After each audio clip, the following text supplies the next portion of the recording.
At number 4, it's an American legend. M1 Garand. Type, semi-automatic rifle.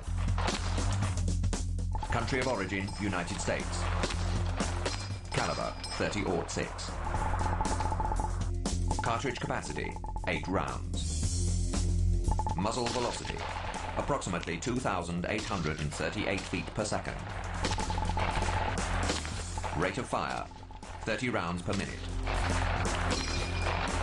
The Garand has become an icon of the greatest generation of Americans. It's the rifle that won World War II. The M1 was the first semi-automatic rifle issued as the standard small arm of the U.S. Army. It was designed by Canadian engineer John Cantius Garand. A true maverick, he built the machines that tooled his weapons.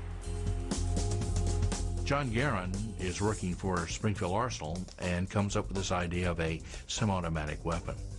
And by about 1932, they've hit on a workable design. The M1 was adopted in 1936 by the U.S. Army. 5 years later, hundreds of thousands of American soldiers were heading into battle with an M1 slung over their shoulder. In all theaters, it proved an uncompromising performer. The M1 Garand is a tough, heavy battle rifle. And it is the Cadillac of semi-automatic firearms. When you fire an M1 Garand, you have some authority in your shoulder. It allows you to come around that corner or burst in that door or cross that street and have at your fingertips 8 rounds to influence the battle without having to break your point of aim and reload. You've got 8 rounds to deal with the enemy. He's got 1. Throughout the Second World War, the M1 defended the thin red line, often proving the difference between victory and defeat. The M1 rifle was the first successful semi-automatic battle rifle issued in any quantity that was rugged enough, accurate enough to dominate the battlefield. It worked in the Pacific, in sandy conditions. It worked well in the jungles. It was used in North Africa, Sicily, Italy, and across France all the way into Germany. But the Garand did have an Achilles heel. Its 8-round clip made a distinctive sound when ejected, a feature that cost many GIs their lives. When you fire that last round, the clip automatically ejects with a really audible pinging sound, and everybody and their brother knows that you're empty. But GIs soon turned the dreaded ping to their advantage.